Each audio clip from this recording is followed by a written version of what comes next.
Welcome to Board Game Archaeology, where we play time-worn games from the past. I'm Hunter, I'm Rob. and today we're playing Feudal. Feudal, the game of siege and conquest. This is a 1967 game by 3M, and it's one of their bookshelf games.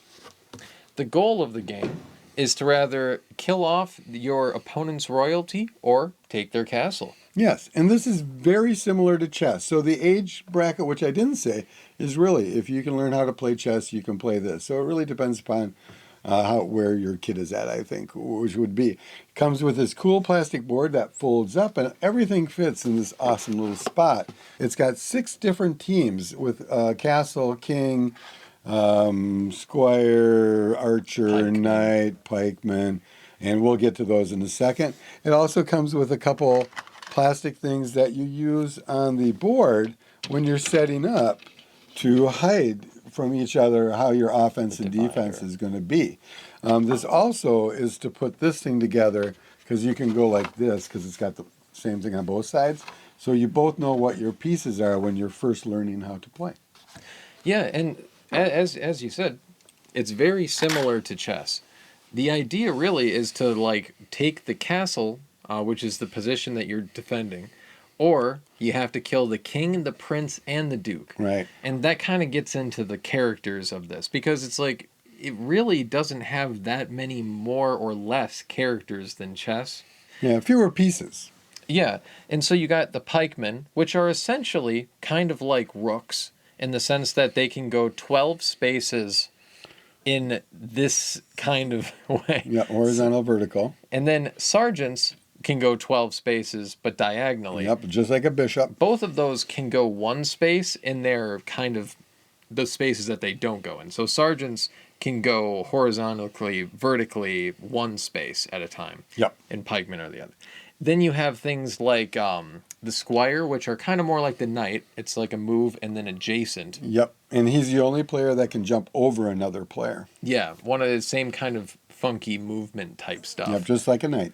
But then, differently enough, you have characters like the archer, where the archer can move in 3 directions, diagonally or horizontally, vertically.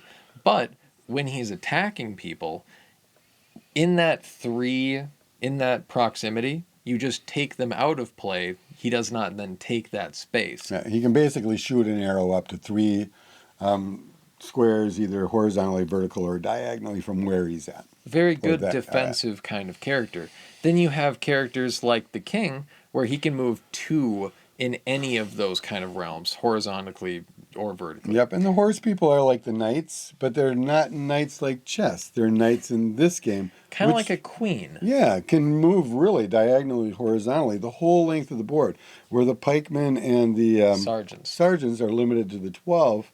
The knights are like that, and the prince and the duke are also on horseback and called mounted men and have the same rules. Yeah, and the duke is the one with the axe, the prince is the one with the lance, and with the characters that have horses, they cannot pass rough terrain. No character can pass through green, but they can go through diagonal spaces between greens. So like right here, yeah, there are spaces where you can cross there.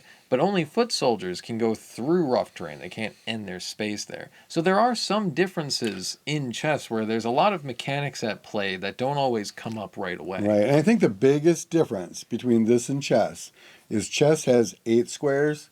This you have 24 from side to side. So you've got a lot more open area to deal your system out, your plans.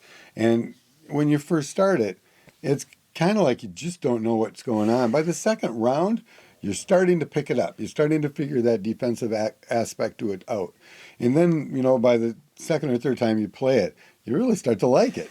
Yeah, because functionally it has that same kind of rewarding system from chess where it's like, once you know how characters interact and where you're like, okay, just like in chess, you want to make sure that a character is kind of protected or something like that. And the same thing can be replicated here.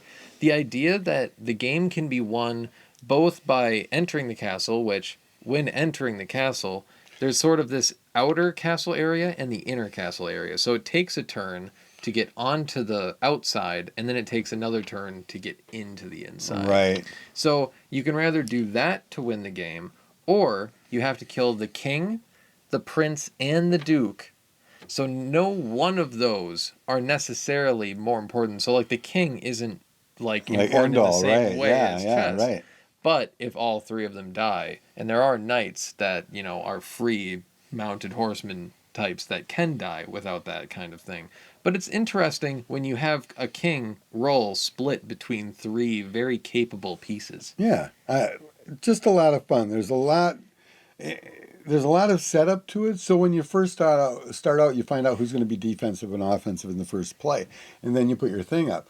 Now, knowing that as a defensive player on this side of the board, you can pretty much protect yourself and figure that out, especially once you've played it a couple times. The board really matters. And when you start doing the math and finding out you have runs that go certain ways, and only on one side of the board do you have a double run on the side, you have double runs on both the centers. But that double end on the side is really important on how far you can move, say, your knight or your prince or your duke, because they can cruise all the way to the other side of the board, come over this way, and attack the castle. Yeah, and that's kind of where it gets interesting because there's so many. And what we haven't gotten into is that in chess you move one piece at a time. Right, And right. this and feudal, you move every or you have the option to move every individual character at a time. If you wanted to, for whatever reason, like contextually in the game, you only technically need to move one character.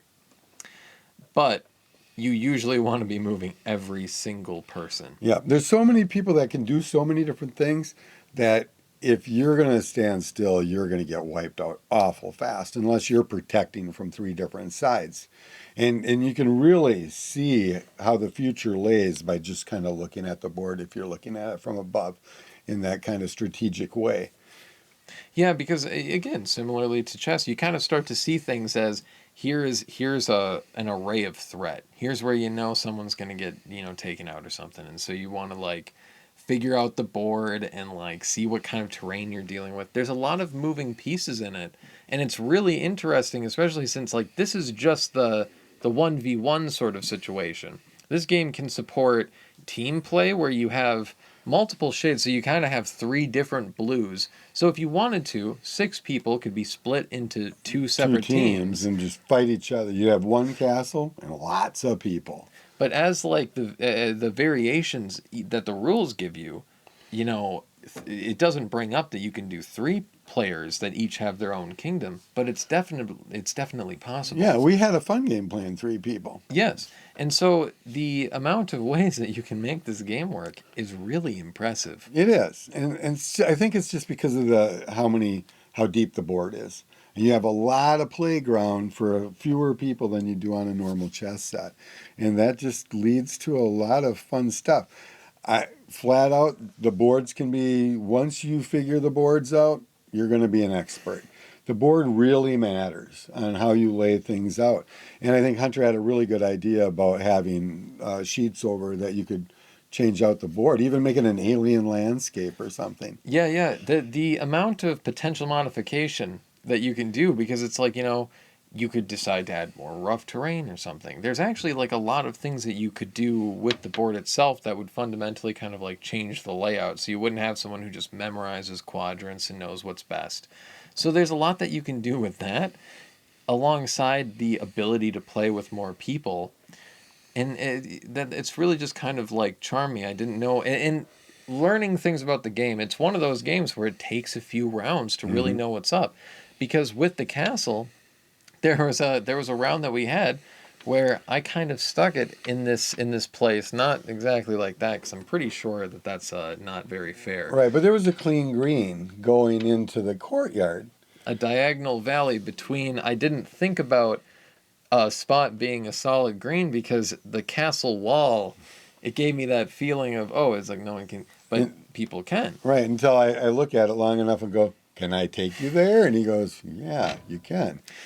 And so the game has a lot of depth to it. I'm really surprised by like how much we uncovered by like playing through it, and like I'm kind of surprised that it's not more of a name that people recognize Yeah, you today. think this game would have actually followed suit and been a really popular game today, and maybe it will because of our show. I can only hope. I'd like to be associated with a game like this. It's a pretty fun It experience. really is. I think we were all pleasantly surprised playing this game because at first it's like, oh, it's going to be chess and it's going to be what it is, but then you find out there's a lot more defense to it. It's just a lot more going on, and it's kind of exciting. Yeah, and it's not super often that I see a game that really takes advantage of the format of chess, but kind of has its own spins Yeah, on it it. really does. Being chess players, it helped us immensely because we could hop right in and we kind of knew how the players worked. We just weren't used to the spaces. Yeah. If you find this, or if you know someone who has it, you should crack it open. It's really worth a shot. For sure. Well, thanks for watching. Yeah, and if you want to know more about us, check us out on our Facebook page. We're pretty active on there. We show vintage games and toys and all the stuff that we have around us. And you can also check out our YouTube channel. Please subscribe, tell your friends and family. Don't forget to put the little bell by the subscription thing. And you can check us out at toyarchaeology.com. We'll see you next time. Bye. Bye.